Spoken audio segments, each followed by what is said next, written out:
Hi everybody and welcome back to my kitchen. My name is Greta and I'm the dietitian at John Stoddard Cancer Center. So I have another great recipe for you, and this one again hits the easy button. This is going to come together so quickly. It's a great weeknight recipe and it's for white chicken chili.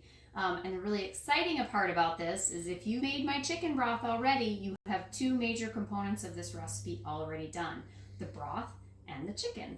Not a lot of chopping, it's just gonna all come together and it's gonna be so creamy and rich from all the beans that we're gonna add to this. So I'm gonna start chopping the few things that we need to chop fresh ingredient wise, and then we'll go ahead and put it all together. So I'm gonna start with an onion. And I'm gonna dice up one onion. The other really great thing about this recipe and why I love it so much is that it utilizes a lot of really good pantry ingredients. That way you can make this recipe all winter long. It's starting to get a little bit cooler now. So this is a great one for your tailgates and football parties and World Series parties. So I'm just gonna dice this up. You know, I use my trick. Slice one direction. And then the other way, and we'll get some perfect dice on that. I'm going to put it in a bowl.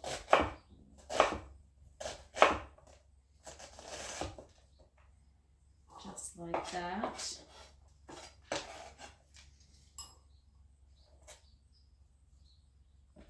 And we'll do the other one, other half.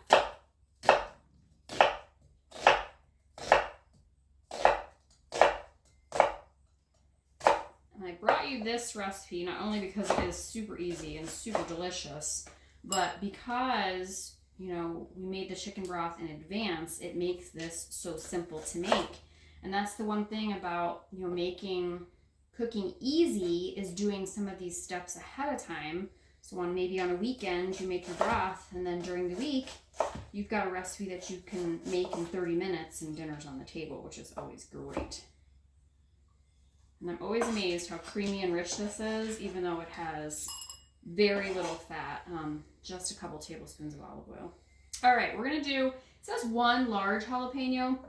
I have some jalapenos from my garden and they're kind of littler sized ones, so I'm gonna go ahead and do two.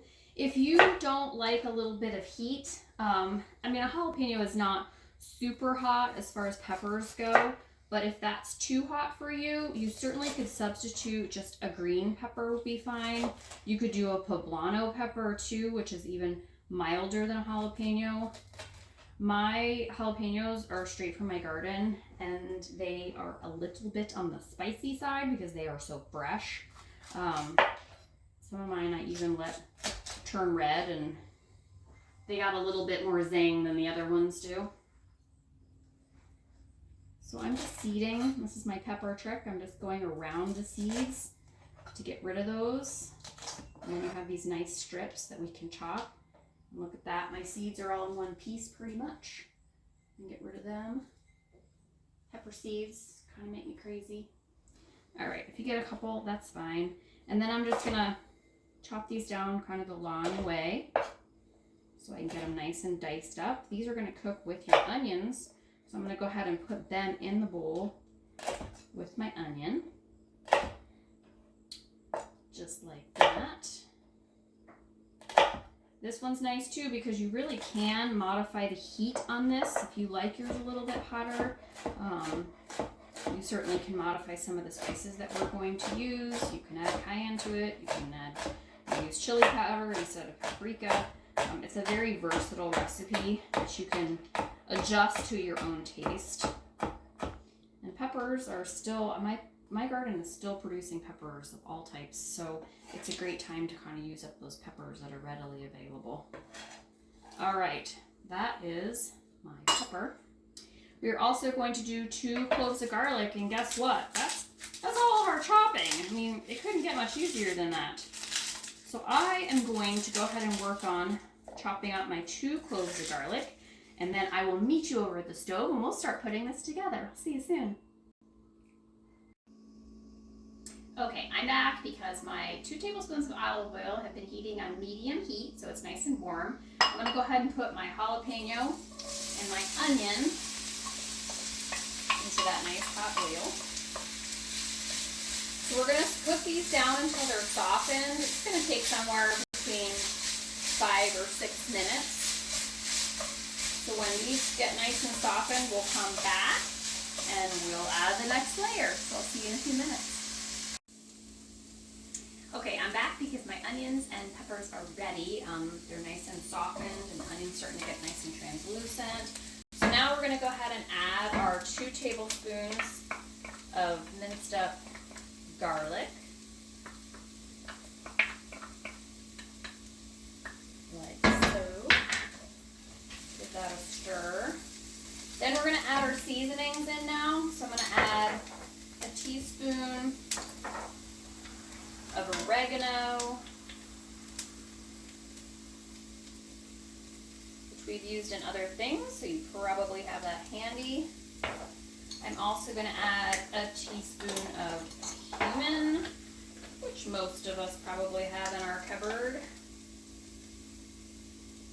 The great thing about this, it's a lot of pantry things that you just have on hand. And now you can do a half a teaspoon. It's kind of up to you if you want to do chili powder or sweet paprika. I like smoked paprika, so that's what I use. About a half a teaspoon of that.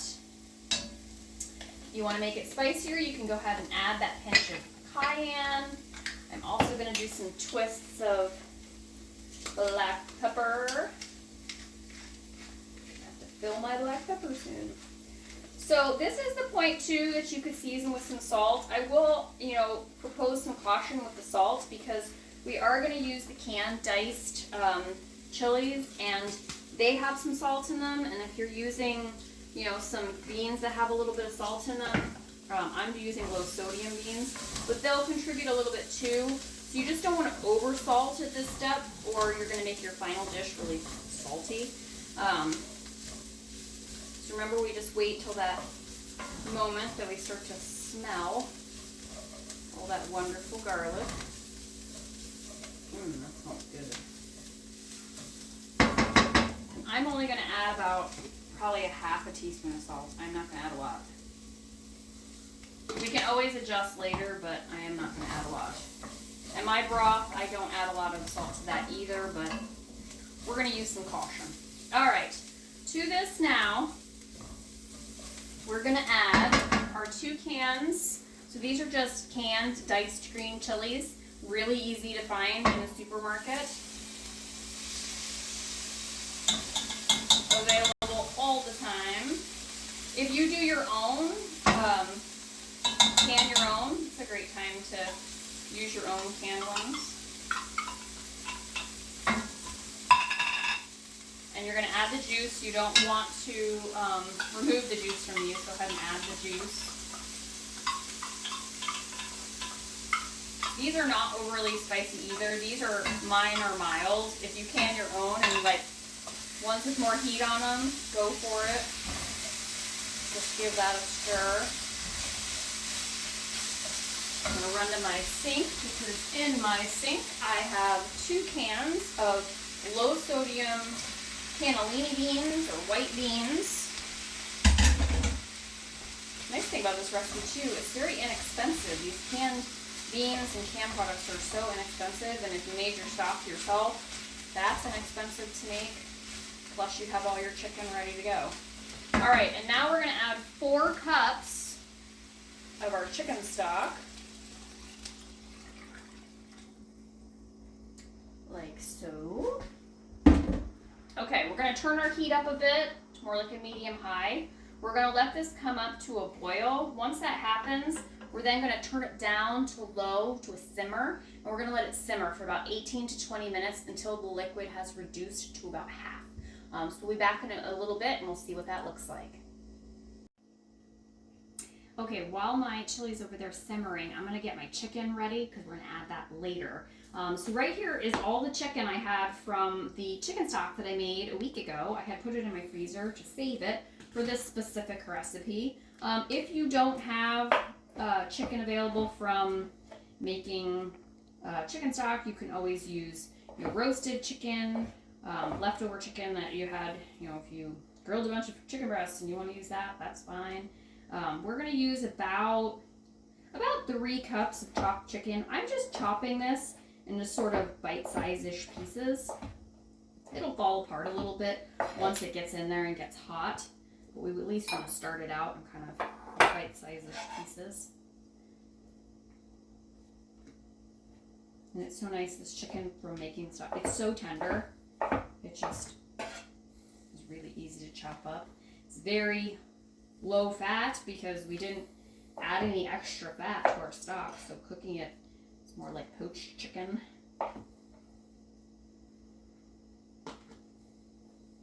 That's why I love making stock. You have all this chicken to use for something else, and it just makes whatever else you make so easy.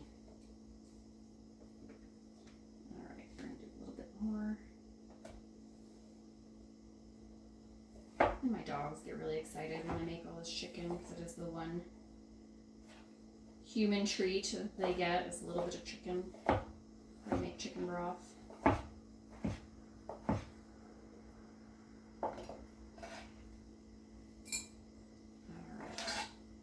And my chicken was such a good size that I probably won't even use all of this. I'll have leftover chicken for something else, which is always great. Put it on top of salads for lunch.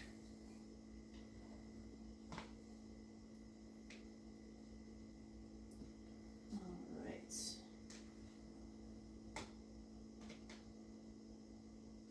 Good. And then you can kind of pick through and find the good pieces that you want. Just like that.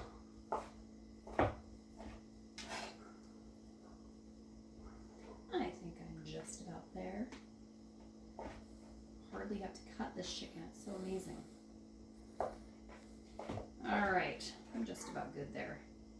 All right, so we're gonna come back in another, probably 15 minutes or so, and I think our beans will be ready, and we're gonna go ahead and add a couple more things, and then we're just about done, so I'll see you soon. Okay, I'm back because my beans and veggies have reduced now. You can see how much thicker it is because all that liquid is kind of cooked down.